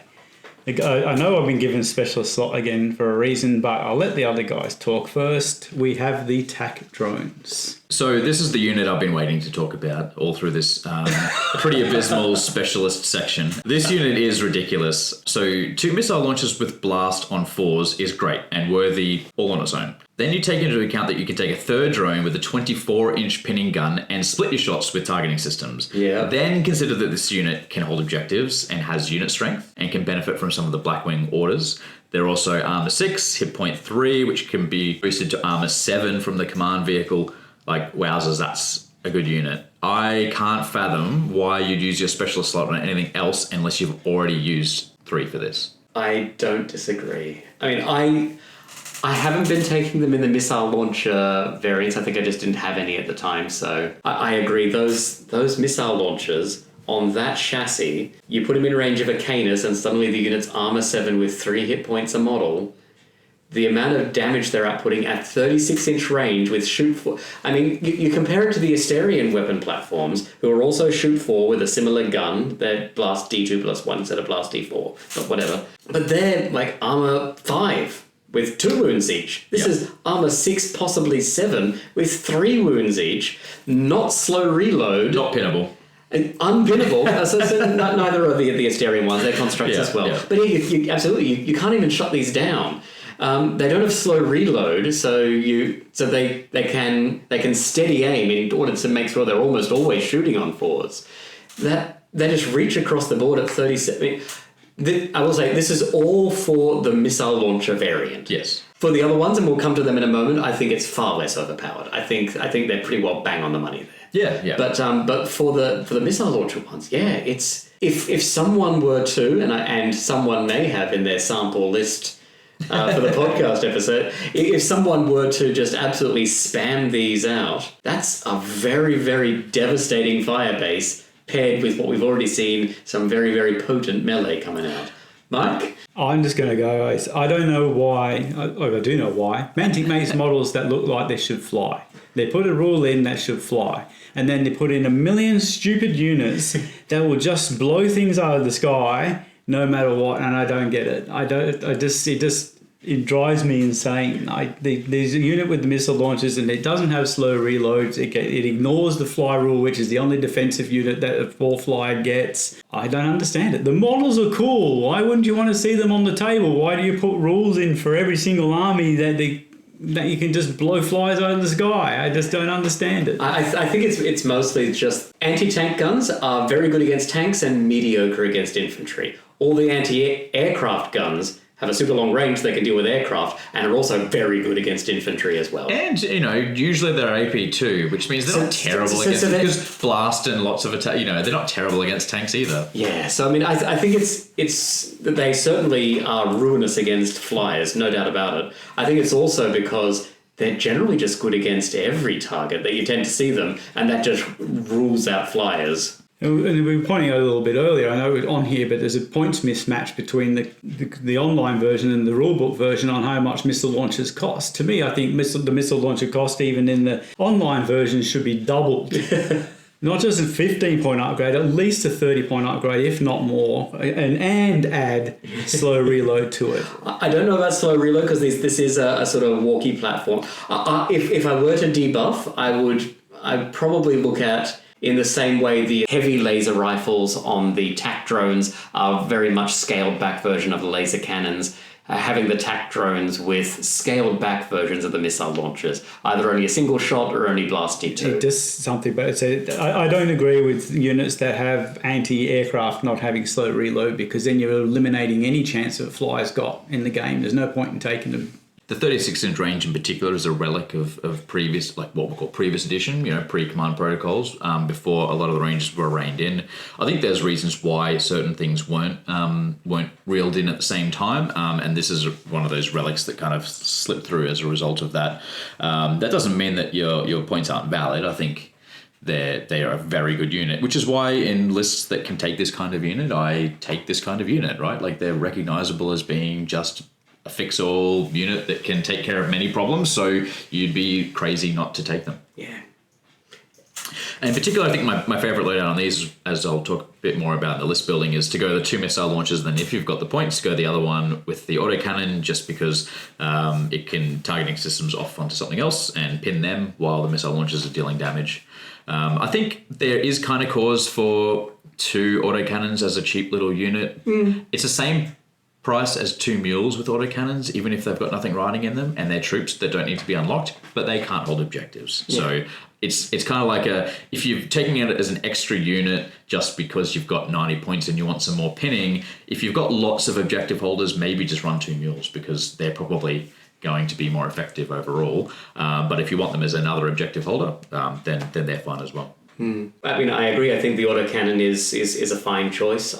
My list has been running them with heavy laser rifles, just because I was a little bit stuck for anti-tank in the list, or ranged anti-tank anyway, and they filled a hole. Worth noting, they're actually a little bit different to the GCPS version. The GCPS version is 3D AP2, whereas these ones are 2D AP3, which is, I don't know if it's just an accidental typo and they've worked out as slightly different units with the same named gun but different profiles, but there we go. That's a scaled back version of the laser cannon. It's only got a 24-inch range and 1 less shot than the laser cannon, but it's, reasonably priced. There are a couple of options in here which I'm a little baffled by. The command drone, where you're paying 55 points for the model to get a black die and inspiring, but you're sacrificing a heavy weapon, effectively, in order to do that. I just can't see it. It's for me. I mean, I can see the point in the AT shot. For me, I think there's other better ways to get anti-tank. So it's a missile launcher or autocannon only, and ignore the others. Yeah, okay. I mean, can I also say the sonic defense drone? That one I'm just entirely baffled by. Yeah. It gives the unit countercharge, but they're a unit with assault 6, but they shoot 4. It gets an addition. It loses its shooting weapon, which would be shooting on 4s with, to gain a blast assault weapon, but it costs more. Yes, like those two, the command and the sonic defense. Like you're paying more for a downgrade. Yeah, I don't get it. I mean, I was thinking, as a thought experiment, I was like, if I were to combine them and you could upgrade it into a command drone and it came with sonic defense, I still don't think I'd take it even for 0. I think it's just because the upgrade kits exist for Dead Zone and they're like, oh, I guess we better put something in. I hope no one takes them. Yeah, not good. Go with the shooting options because they're fantastic. All right, shall we run ourselves onto the support? This is where the fun stuff happens in Mazon, I feel. So the first support option in Mazon is the experimental Crastivore, another lab experiment. This one is Beast, and it's a big, hulking, spidery web spinner and face smasher. Interestingly, though, this can go up into units of 3 as a maximum. What do you think of these, Sam? I should also mention, I believe it's also a trans-dimensional spider. I think it actually hails from the same nether realm as the Chorus do. Yeah, it has that going for it as well. I mean, it's a terrifying looking model, which is great, because it does have the terrifying keyword, which I always forget, just like I do on the Aberration as well, that whenever it charges, I can force a nerve check on whomever I'm charging before they get their charge reaction, so maybe they're not shooting at me. I really should remember to do it, because it's great. I mean, the Crastivore is fast. It can 9-inch and then unleash a pinning attack. Great. Or it can charge 15. Also awesome. It has Walker, so it's ignoring obstacles on the way. I do wish it had sure-footed, just because it has 8 of them. Surely that's enough to be sure-footed. And when it attacks, it's got 5 of them, and only an AP1, but it does have Toxic in order to boost that damage output. So I think it sits in a very different place to the Aberration. It has Stealthy rather than having high armor, so this is more an ambush unit. It pounces on you at range and kind of hides until then, which again is kind of why I wish it had sure-footed, so it could be coming out of terrain. Yeah, this unit's fine under normal circumstances, but it does compete in a slot that I feel you need for other things. However, what's super interesting to note is that it's not bulky, right? So you can put 2 or 3 in a mule. That's a 27-inch charge range, and if you can get the command bubble forward before you do this, you can extend that to 33-inch charge range, combining a mule and orders and all that. Can you imagine like a list with 2 units of 3 of these in mules? We'll have to see if someone imagines such a thing. I can't imagine a list like that at all. Yeah, no, I mean, I would. I mean, while I do like the idea, because they're not bulky, of having 3 of these piled into the back of a mule, it really does remind me of the old Presidents of the United States of America song, Dune Buggy, about a spider riding around in the back of a little buggy. There's your theme list. That said, I would trade gaining bulky if I could also gain short-footed. Yeah, I mean, that'd be, add bulky and sure-footed. I think that worked, but then maybe you wouldn't see them so much because I think there's other things competing in the support slot that people are probably going to look at before these guys. I think the mule is a really interesting way to put them on the table that maybe people haven't been thinking about yet. I'd love to see it. Sorry, I'd love to see it on someone else's table. I don't want to ever sit across. You want to see 3 trans-dimensional spiders rocking across on the back of the buggy? So we're going through the list soon. I did have an alternate list that did have that in it, and I decided I'll leave that one at home because it didn't feel appropriate. But I think that'd be very good to run. Should we chat about the Aberration? We were just comparing it to that. Yeah, go for it. All right. I really do enjoy my Aberrations. I run a few when I'm playing Plague. They're a little bit harder to do in Mazon because they take up a support slot. Also, the support slot means they push themselves out of range of being medicked as well, which is a little bit of a hindrance, but they're still just Great. Armor 7, 5 wounds with regeneration means that they really don't mind a bit of plink damage. Keep it behind line of sight blockers as it comes up. So that if anyone does draw a bead on it, it really is just the occasional plink because they will wilt to sustained fire.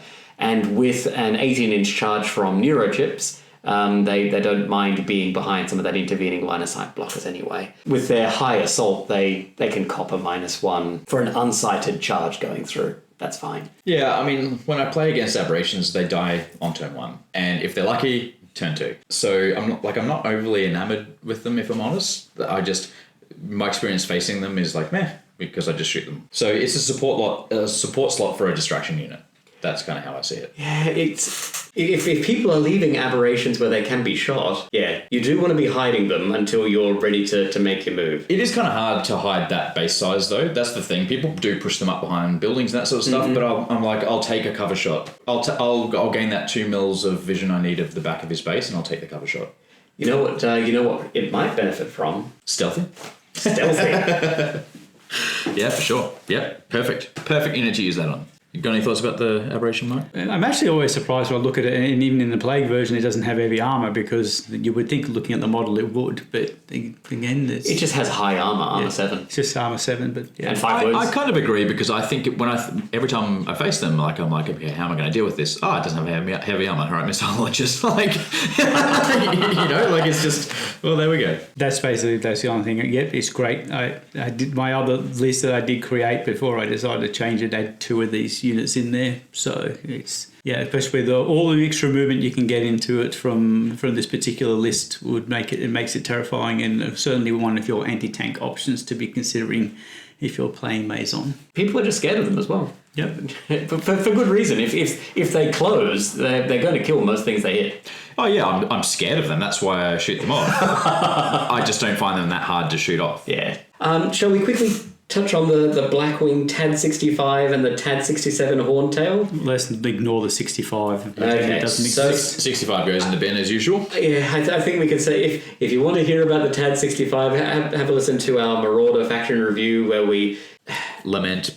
Yeah, when we go, gee, isn't it a great looking model? And gee, I wish I could justify taking it. Yeah, if a transport is the same speed as walking, it's just not great. Yep. So there we go. That's the TAD 65. TAD 67 Horntail. Awesome. I mean, it puts out a fair amount of hurt. Its only downside compared to some of the other options is its unit strength 0 and a vehicle, so it's not doing anything with objectives. But, I mean, your Krastovor and your Aberrations are beasts, so they're not doing objectives. They do have unit strength, but they do different things. I mean, as Mike said, it's a flyer. It's not going to survive long enough to hold objectives, right? Because people have missile launchers. Yeah. And it's height 6. It's hard to hide. Like, there's so many reasons why this is going to die. Holding objectives is not a thing that it needs to do. I like the Horntail with the laser cannon as the support anti-tank of choice. I think the mobility of being able to move around, the extra guns from the side guns, the headstrong, I think correctional stabilizers every time. Yes. Headstrong means that they can keep putting that work in. They can get the vision of things, they can see over stuff, they can move around. I think they're a really good option, and they're not too expensive either. 130 points is quite reasonable. Compared to some of the anti-tank, dedicated anti-tank units, it is on the pricier end for its damage output at 3 dice AP3. But I think the extra 8 shots at AP1 and marksman at a tank that you're trying to take down is potentially going to push another wound through anyway. So, it's not terrible. What's the range on its anti-tank?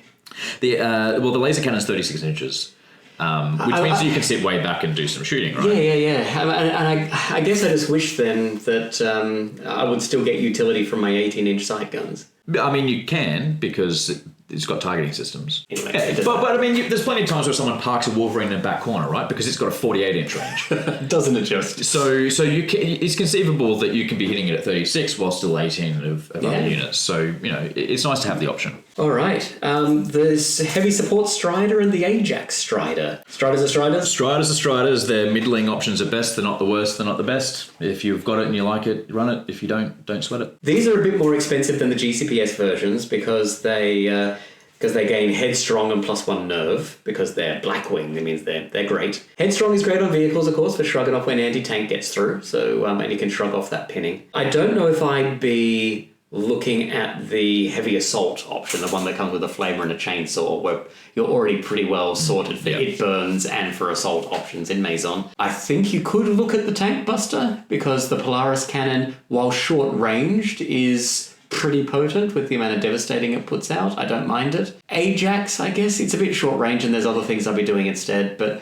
I could see the argument for the Polaris if you were looking to do that as your tank buster. Yeah, Polaris would be the way to run it. Yeah, in this list, the Polaris to me. I don't see why you would want to take the Scattering. You said there's better assault options in this list to go with, even with the Ajax version. So You like your Iron Ancestors in Forged Fathers. Do you look at the Strider and think that's an equitable unit that I would take, or do you kind of dismiss it? Well, strangely enough, the Polaris cannon actually has a longer range than what the for Forged Fathers are short ranged, but and the short height. But yes, I don't mind the Polaris cannon, because as I said, it's got that little bit of extra range in there. You can get the marksman upgrade on it, so it helps to try to get it the shot through if you're going to miss, if you roll plenty of ones like some people do. And devastating D2 +1 is going to hurt most things. So yeah, I mean, ironically, I like the Strider better in Plague than I do in Mazon. I think it just comes down to the other options, because exactly. I'd have attack drones over top of it with laser cannons over the Strider, and you get more shots basically. So in this particular list, I'm yet to really see a good argument for the heavy burst laser version. Sadly, the one that gives pinning and lots of shots. I mean, just take a meal.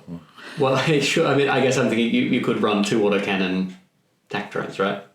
Yeah, and pin 2 units with advanced with targeting systems. So.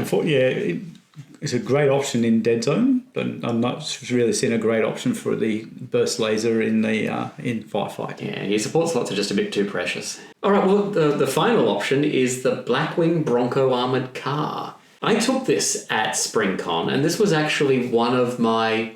If not an MVP, because I would normally go to Reanimation Division and the head scientist is the linchpin of the list, but this is one that performed better than I was expecting it to. In terms of what's different with the Blackwing Bronco Armoured Car as distinct to the GCPS Bronco Armoured Car, the GCPS one has the option for Stealthy. You can pay to upgrade it to Stealthy. The Blackwing Bronco Armoured Car is 5 points more and comes with Headstrong. It has the same guided penetrator shells and frag shells, so marksman on the anti-tank option, which is not bad. But instead of having a stealthy option, it has an alternate beam weapon option, which I took just because I thought it was cool and the model looks cool, and performed above my expectations. So it ups the range to 36 inches, which was actually very helpful. The Bronco normally only has an operational range of 24 inches, which is offset by its 9-inch move. Like it cruises around, gets in close and blasts. Whereas having a 36-inch range means it could really roam my backfield, and with a 9-inch move, it's height 4, so it can see over obstacles. It was generally getting shots out of cover most of the time. 4D weight of fire 2. Now that means that on average you're getting 3 hits, right? Because you're rolling up 2 on 5s and then re-rolling 2 and getting one of those. So it means you're consistently getting 3 AP2 hits onto a unit. And AP3 if it's a construct or something like that. It was surprisingly good. It just put damage where I needed it to be. It's also unit strength 1, which mattered massively in the final game of Control, where vehicles can claim as long as they got unit strength, and your gunships can't. What sort of units would you be targeting with it? Well, I mean, I think with having a AP2 seismic weapon, which you can reliably hit with, I did do things like drop the shields on a Cypher unit with a Blackwing Marine unit, and then immediately tag this unit. It's then firing as AP3 because Cyphers are constructs, and you're basically getting 3 AP3 hits onto a Defense 6 unit. And Cyphers are not cheap, so you can reliably put wounds on priority targets at range. Yeah, I don't mind this unit. I just don't like it over the other options in the list. But apart from being bad, like the GCPS one, I think was a bit of a revelation in how good that kind of unit can be as a sort of an alternative to the Wolverine or the other options. I think this is good, particularly if you've got the need for that utility piece, right? Like that can sort of do many different things as needed, for sure. Yeah, I mean, it's probably outclassed in damage output by missile launchers, but what isn't? Yep. But it's also more consistent in its damage without needing orders because it has way to fire too. All right. Shall we now run through our lists? Sounds good. All right, we're going to go have a look at the army lists now. Just as before with our Marauder faction episode, I'm going to link to all of the lists.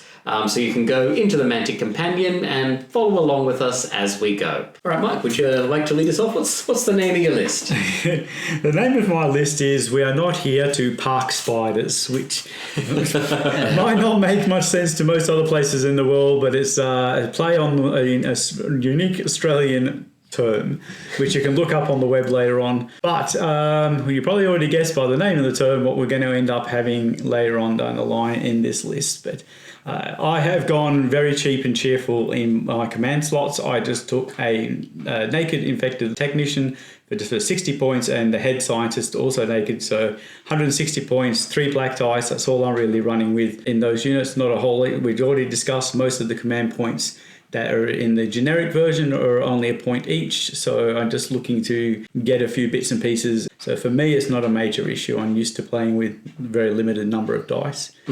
But going into the main list, we have just 2 standard everyday mules with their normal jetpacks on them that makes them move rocket up across the field. And we'll get to its cargo later. Big unit of the 20 failed experiments of the zombies in that unit just to block things up. They're backed up with the 2, I did end up making them 6-man units of basic Marines. They are not going into the mule. They're really there just for unlocks, as I've sort of mentioned before, but also, as I said, for the controlled advance, it gives me something to park on those rear objectives while the rest of the army is doing what it does. Which is get up the field as fast as it can. And because they're even squad counts, they're harder to break. Yes. So then we move into part of the units. I said I do have the 2 units of Rangers, as I mentioned earlier. They're basically in there also for the other mission, which is extraction, to be able to get up the field as soon as they possibly can. But they're also there because the rest of the list can be so fast to be able to give some fire support from up the field in that section there. All right. So then, and last but not least, for my troop selections is the reanimation division, which is set out at the full 10 models. I have given them the lab tech and 2 security guards to increase their speed, and I did that as the same also with the zombies, the 2 handlers and the lab technician as well, just to give them the extra speed and also allow me to be able to have orders if I wanted to put them on them. Is that all that's in the list, Mike? No, well, I do have tac drones, but I did not take them the missile launchers because I do have a conscience. And no, that's not true. It is the only real ranged anti-tank, or even the only real anti-tank keyword in the whole list. And I just have 2 units with the heavy laser rifle, because then we move into the whole namesake of the list, and we have 2 units of 3 Crestivores to jump into those mules to do those terrible things. But I have to admit, do I think this list is a really competitive list? No. Do I think I'm going to enjoy watching someone squirm when I drop off 6 spiders into their deployment zone? Absolutely. I realise that those 2 mules are going to have red and white concentric circles painted on them, but the Crestivores by themselves move awfully fast with some of the orders anyway, even if that's not necessarily the case. And it's basically about ramming as many things as I can down the opposition's throat, and then standing on the objectives with the black wings to score the points. That's basically what it's designed to do. Sounds great. 2 Dune buggies? Oh, I was going to say 2 buggies full of bugs. Yes, it's basically it. There's nothing subtle about that list whatsoever. All right, my list is called Tactical Nightmare, just because there's lots of tac drones and they can be a nightmare. So I went with the Blackwing Commander with 1 Marine. I think there's a lot of play with him and what you can take. It's not a him or the Canis for me, because I've got the Canis as well, the command vehicle. I went with the Blackwing Commander just for the commando, mostly. You can take something with 2 blacks or something instead. This is just not that flush with lab experiments. So it decreases the value a little bit of the ones that are designed to work with them. 1 unit of... So those are the 2 commanders, only 2 in this, but one of them is very inspiring, so that does help. Interestingly, the Canis, like I said before, that's in there because it's a non-support anti-tank ranged option. Shoots on 4s, 3 dice, AP3 anti-tank, so it's a very good option for that at 36 inches. inches, which is pretty wild, actually. It's good, but it's good. So 1 unit of zombies, 15 breaking the rule of evens, but that's how many points I had available for it. No handlers or anything like that. 1 mule, and in the mule is a containment unit. 2 10-person naked squads of Blackwing Marines, for the reasons that we've mentioned before. 1 full unit of reanimation division with lab technician and 2 security guards. That's to get that extra 2 inches of speed, and like I said before, the advanced training mostly is the intent there to be able to give orders when they're upfield. I went with 1 unit of Blackwing veteran motorcycles because 40 points, and heck yeah. Then the crux of the list, the namesake, as it were, is the TAC drones. So 3 squads of TAC drones. Two of them with 2 missile launchers and an autocannon. So they can kill 1 unit while pinning another quite easily. And then the 3rd unit, I did actually have it originally as 1 missile launcher and 1 autocannon. But I actually went down to just the 2 autocannons for the dual pinning. So these ones, it can move forward into the range and pin 2 units quite effectively. Also, I needed the points to fit something else in. So you dropped a missile launcher. So I dropped a missile launcher. I did. That's how I made this list friendly. And then in the support slot, 2 Horntails. So 2 Horntails with the laser cannon and the rarity cannons, so they can split shots between things with targeting systems if they need be. And that's 2 extra anti-tank shooting. So that's 3 range anti-tank units that this list has, backed up as needed by missile launchers and potentially AP on the laser rifles as well if I need to use an order to do that. The cool thing about this, with the TAC drones and the reanimation division and all the Marines and whatnot, is there's very few units that can't hold objectives or escort people. And with the containment unit, they can, in bodyguard, they can take an HVA in the mule and run up the field. Otherwise, in other scenarios, they can go up in a mule and shotgun to the face, or jump into a building and shotgun and that sort of stuff. So that's a fun unit, while the mule then runs around being a pain in the butt with pinning. The TAC drones can sort of, depending on the scenario, be placed wherever they need to be. They can hold objectives, they can walk forward with an HVA if they want. Like, it's just, they want to be hanging around the Canis to get the extra armor. I think armor 7 TAC drones is amazing. So generally they'd be trying to stick. It's really a shame that you can't take 2 Canis. We should start a petition. We should start a petition. I think that that's what I want for my commands. I just want 2 Canis. That's what I want. That would be amazing. So I think it's pretty obvious how this plays, right? Like, it's a shooty list supported by a couple of units that are, don't mind being up close, but it is a very shooting heavy list. So it's put dice down and destroy things before they have a chance to do anything. Well, I think my list kind of sits about halfway in between each. Like, Mike, you've very much gone, I'm going to put lab experiments in your face, and Luke, you've gone with, I'm going to blow you off the board with my Blackwing. While having some lab experiments sort of mop up. I've very much gone a combined arms, so my list is called Perfection is So Passé. It's an extension of my Impossible is Just Another Kind of Possible list, which I took to SpringCon, so I just subbed a few things out and expanded it out to 1,500 points. So, Perfection is So Passé. There are 3 commanders, an infected lab tech with 2 plague victims, a head scientist with 2 Marines, and the Canis command vehicle with a laser cannon. In the troop slots, a horde of 20 zombies, no drones. They're there just to tank damage. A Blackwing Mule transport, which has a 6-strong unit of reanimation division in there sometimes. There's also a 6-person unit of containment division as well, so I can sub them in and out as needed. A 10-strong Blackwing Marine unit with 2 grenade launchers in there for some long-range firepower. A unit of 6 Rangers, no special weapons, they're there for objective play. Another unit of reanimation division, this time 10 strong, and a single security guard just to give them a little pip of extra speed. Because it's looking a little bit light on ranged anti-tank, I also have a unit of 2 TAC drones with a heavy laser rifle, so I can reach out a little bit and do some anti-tank at range. Obviously the Canis is there for the longer ranged anti-tank with 36. Then I get to have the fun stuff. 2 Krastovor in a unit, an Aberration, and a Bronco armored car with the beam weapon. So a lot of the stuff in there is adding up just so I can get the 3 support slots in. All right, and so that is my list. Overwatch. What things on the firefight horizon are exciting you? Luke? On the horizon, I'm not sure how far that horizon is at this point. I am looking forward to a balance update in the not too distant future. Has one been announced? No, they haven't, but their games, they like to do these every year, and we haven't had one for a year, so I haven't heard anything about this year. Maybe early next year might be on the cards. I'm not sure, but they don't like to leave it too long, so I'm hoping it's coming soon.